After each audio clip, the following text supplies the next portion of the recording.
지금 심상치 않은데요. 제2의 IMF가 다가오고 있습니다. 이게 위기가 될 수도 있지만 누군가에게는 또 기회가 되겠죠. 그럼 우리한테는 기회? 안녕하세요. 재테크 읽어주는 파일럿입니다. 지금 최근에 기업들이 심상치 않습니다. 이제 어제만 하더라도 부도가 나는 기업이 나오기 시작했고요. 이 부도가 연쇄적으로 좀 번져나갈지 아니면 단순히 이 기업만의 문제일지 그 부분에 대해서 좀 알아보려고 합니다. 우리가 전체적인 시황을 좀 알고 있으면 위기가 왔을 때 그 위기를 잡을 수가 있겠죠. 그래서 항상 위기는 좀 공부하는 자에게 기회고요. 그 공부를 오늘 해보도록 하겠습니다. 그리고 시작하기 전에 주주총회 관련해서 다음 주 월요일 9일이 주주총회죠. 자원봉사자 분들한테는 선정되신 분들한테는 이제 문자가 가서 참석을 해서 이제 도와주실 건지 그걸 한번 여쭤보는 문자가 갈 거고요. 주주분들께서는 이제 초청장을 받은 문자를 가지고 참석을 하시면 됩니다. 주주총회가 끝나고 나서는 점심시간 이후에 이제 북콘서트가 있는데 주주총회와 북콘서트는 별개입니다. 둘이 다른 거예요. 주주총회에 참석했다고 북콘서트에 참석할 수 있는 게 아니고요. 북콘서트는 티켓이 있는 분만 참석을 할 수가 있습니다. 주주총회랑 북콘서트 모두 이제 우리가 함께하는 행사다 보니까 거기에 도와주시는 분들도 다 우리 친구분들이고 참석하시는 분들도 우리 친구분들이기 때문에 같이 이제 질서정연하게 해주시면 좋을 것 같고요. 오늘 내용을 한번 시작해 보도록 하겠습니다. 화면을 보면서 얘기를 나눠보시죠. 다가오는 제2의 IMF, 제가 생각했을 때는 제2의 IMF가 올 수도 있을 것 같다 이런 생각이 들더라고요. 그래서 우리가 좀 대비를 해야겠죠. 하나둘씩 무너지고 있는 기업들이 나오고 있는데요. 최근에 이제 우리가 김치냉장고로 많이 알려진 기업이죠. 딤체라는 김치냉장고를 만들던 위니아에서 만기 어음을 막지 못하고 부도가 발생했습니다. 나름 그래도 김치냉장고 업계에서는 1위를 달리고 있는 기업인데 이곳에서 이제 어음 몇십억을 막지 못하고 부도 처리가 된 거죠. 단순히 몇십억이 없어서가 아니라 계속 돌아오는 어음을 어차피 막을 수가 없다 이렇게 생각을 해서 부도가 난 거고요. 이 위니아의 모든 그룹 계열사들이 줄줄이 법정관리 신청에 들어갔습니다. 위니아가 좀 무너지니까 이 대유그룹 자체가 조금 흔들린 거죠. 그래서 줄줄이 이제 법정관리 신청, 우리 기업 회생하겠다. 우리가 이제 법정 관리를 받으면서 뭐 구조조정이든 뭐든 인력 감축이든 뭐든 하겠다. 그러니까 우리 좀 살려달라 하고 이제 신청을 하는 거죠. 그래서 그 법정 관리 신청에 들어가게 된 거고요. 이 위니아뿐만 아니라 이자도 못 내는 좀비 기업들이 엄청나게 많습니다. 현재 파악된 바로는 대기업에서 12곳, 중견기업에서 60곳에 다다르고 있고요. 이 대기업 12곳이 무너지면은 거기에 딸린 중견기업들, 그 중견기업들이 무너지면 거기에 딸린 중소기업들이 굉장히 많이 무너지겠죠. 그래서 실상은 수백 개에서 수천 개의 기업이 영향을 받게 되는 겁니다. 지금 왜 이자를 못 내고 있는지는 여러분도 잘 아실 거예요. 바로 고금리 때문에 그렇습니다. 금리가 높아지다 보니까 뭐 기업에서 물건을 만들어서 팔아서 돈을 벌어서 이제 이자를 갚아야 되는데 이자가 예전에는 뭐 예를 들면은 10억이었어요. 그래서 갚을만 했는데 지금은 이제 20억으로 오른 거죠. 그러면 내가 물건을 2배만큼 더 팔아야 되는데 물건의 소비는 어때요?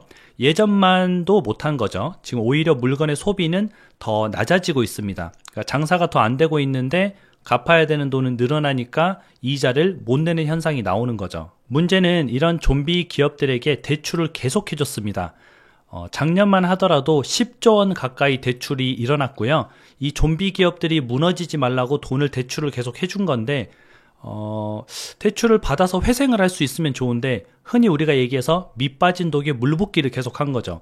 그런데 그 금액이 무려 10조 원에 달한다. 그러면 나중에 터질 때 굉장히 크게 터질 수가 있겠죠. 상황이 이러다 보니까 한국은행에서는 한 개 기업 내년이 더 위험하다라는 이야기를 하고 있습니다. 그래서 집중 관리하겠다. 한국은행에서조차도 지금 한 개 기업들, 좀비 기업들이 내년에 많이 터질 것 같다. 이렇게 지금 보고 있는 거죠. 그걸 집중 관리하겠다. 이렇게 나오고 있는 거고요. 이 좋지 못한 상황을 정부에서도 인지는 하고 있는 겁니다. 뿐만 아니라 경기 침체로 건설사 폐업이 지금 속출을 하고 있죠. 건설사 폐업이 2006년 이후에 최대 규모입니다. 2006년이면은 지금부터 한 17년 전이죠. 17년 만에 지금 최대 규모로 건설사들이 폐업을 하고 있다. 작년에 우리가 경기가 안 좋아서 건설사들이 좀 폐업을 많이 했잖아요. 종합건설사 기준으로 이제 잘 자란 건설사는 수천 개, 수만 개인데 그냥 종합건설사 기준으로 봤을 때 올해 1월에서 9월까지 폐업 건수가 405건인데 작년 대비 2배 정도 증가했습니다. 작년에 이제 200개 정도 이제 폐업을 했었는데 올해 9월까지 기준으로 올해는 405건, 2배 정도 증가한 폐업 건수가 늘었다. 우리가 흔히 얘기해서 이제 부동산이 회복하고 있다. 부동산 집값이 올라갈 것이다. 이런 상황이라면 왜 건설사들이 폐업을 할까요? 실제 현장에서는 상황이 그렇지 않다는 거죠. 미국 월가에서도 전문가들이 주식과 부동산, 은행 다 무너진다. 이렇게 지금 예언을 많이 하고 있습니다.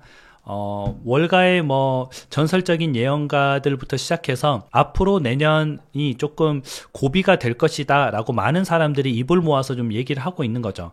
그러면 우리도 한 번쯤은 생각을 해봐야 됩니다. 고민을 좀 해봐야 되죠. 내년이 힘들다고? 그러면 우리도 어떻게 대처를 해야 될까 좀 고민을 해봐야 된다는 거죠. 현재 미국의 주택시장은 고금리에 이자 연체가 시작이 됐습니다.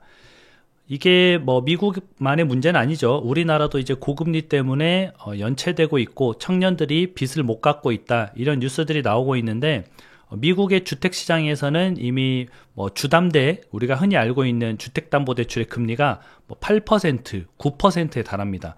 이러다 보니까 이걸 갚기 힘든 사람들이 속속 나오기 시작하는 거죠. 예전에는 2%, 3%였어요. 이럴 때는 빌려서 집을 사도 괜찮았는데 지금은 8%, 9%까지 올라가다 보니까 체감상으로 3배 정도 높아진 거죠, 이자가.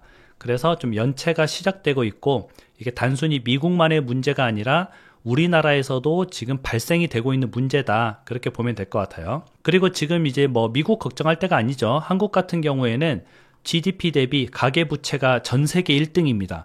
전 세계에서 이제 빚의 비중, 우리나라 크기 대비, 우리나라에서 생산하는 총 생산량 대비 빚이 너무 무겁다는 거예요. GDP 대비 가계부채가 전 세계 1등이다. 그러니까 부담지수가 가장 높다. 그렇게 보면 되죠. 문제는 기업도 빚더미고 정부도 빚더미고 가게도 빚더미입니다.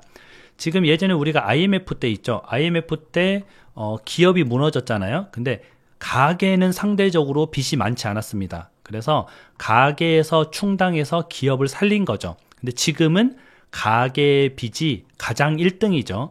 가게가 제일 문제고 그 다음이 기업, 그 다음이 정부 이 순입니다. 그래서 IMF 때랑은 상황이 조금 다르게 이제 어디서든 버텨낼 수 있는 힘이 많이 좀 빠져 있는 상태다. 그래서 이런 상황에서 만약에 제2의 IMF가 오게 된다면은 굉장히 위험할 수 있다. 이걸 좀 우리가 알고 있어야 되고요. 최근에 이제 5년 사이에 집값이 폭등하면서 가계 빚이 170조 증가했습니다. 우리가 집 가격이 올라간 게, 주택 가격이 상승한 게 우리의 소득이 올라가서 상승한 게 아니고요. 우리의 GDP가 올라가서 상승한 게 아니고 다 빚으로 쌓아 올렸다는 겁니다. 빚을 내서 집을 사고 높아진 가격을 또 빚을 내서 집을 사고 이렇게 돌려막기를 한 거죠. 그 결과는 어떻게 될까요? 엄청나게 늘어난 가계 부채, 그리고 더 이상 그 빚을 감당할 수 없는 가격, 이게 문제가 되는 거죠. 너무 비싸 버리니까 빚을 내서도 주택 가격을 받칠 수가 없는 겁니다. 현재는 좀 이런 상황이 되어 있고요. 그래서 여러분들이 좀 자세히 알아두면 좋은 게, 이렇게 상황을 알고 있으면 이런 시기에는 공격적인 투자를 하면 안 되겠죠. 이걸 공격적인 투자를 하기 전에 우리나라의 경제 상태를 좀 체크를 해봐야 됩니다. 우리나라의 경제 상태가 내가 공격적으로 투자를 할 때인지 아니면 보수적으로 접근할 때인지 이런 부분을 좀 알고 있어야 된다는 거죠. 그러면 이렇게 다가오는 제2의 IMF가 모두에게 나쁜 것이냐? 아니에요. 모든 부자들은 위기에 나왔습니다. 위기에 탄생이 된 거죠. 실제 돈을 많이 벌었던 사람들은 IMF 때 주식 산 사람들, 코로나 때 주식 산 사람들, 그쵸? 이럴 때 투자를 했던 사람들이 돈을 많이 벌었습니다. 그래서 위기는 우리가 준비한다면 늘 기회였습니다. 우리가 위기를 몰라서 좀 당했던 거지, 준비를 한다면은 이게 분명 준비한 자에게는 기회라는 거죠. 근데 이게 또 모르면은 또 위기입니다. 이게 우리가 공부를 하는 이유죠. 이렇게 같이 모여서 시간을 내서 영상을 보고 공부를 하고 좀 세계 경제 돌아가는 거를 아는 이유가 바로 여기에 있습니다. 그래서 여러분들은 이렇게 같이 공부를 꾸준히 하면 좋고요. 이렇게 뭐 제2의 IMF가 올지 안 올지는 몰라요. 물론 저도 안 오기를 바랍니다. 하지만 경제 상황이 올 수도 있을 것 같다. 이런 상황일 때는 우리가 알고 대비를 하고 있다가 총알을 충분히 준비해 놓고 있다가 주택 가격이 떨어지든 주식 가격이 떨어지든 그럴 때 좀 저렴한 가격에 자산을 마련하면은 그 자산이 나중에 회복이 되면서 언젠가는 회복이 됩니다. 분명히 회복이 돼요. 그래서 그 회복이 됐을 때 돈을 벌 수가 있는 거죠. 최근에도 주식시장이 굉장히 좀 힘들고 있죠. 많이 빠지고 있습니다. 미국 주식도 그렇고 한국 주식도 그렇고 많이 빠지고 있어요. 이게 어떻게 보면은 제2의 IMF가 다가올 수 있는 전조 현상이지 않을까라고 조심스럽게 우리가 대비를 해야 되고요. 이게 안 온다고 해서 뭐야 안 왔잖아 이렇게 생각하는 게 아니라 안 오면은 다행이네 라고 생각을 하고 오면은 기회네 라고 생각을 하면은 좋을 것 같습니다. 오늘 영상은 또 이렇게 무거운 주제지만 그 무거운 주제 안에서 우리가 부자가 될 수 있는 기회, 돈을 벌 수 있는 기회를 한번 공부를 해봤고요. 앞으로도 계속 기회를 호시탐탐 노리면서 여러분들의 인생에서 좀 돈을 벌어서 부자가 될 수 있는 그 기회를 함께 찾아보도록 하겠습니다. 그러면 여러분들 행복한 하루 보내시고요. 늘 함께 해주셔서 진심으로 감사드립니다. 다음에 다시 만나요.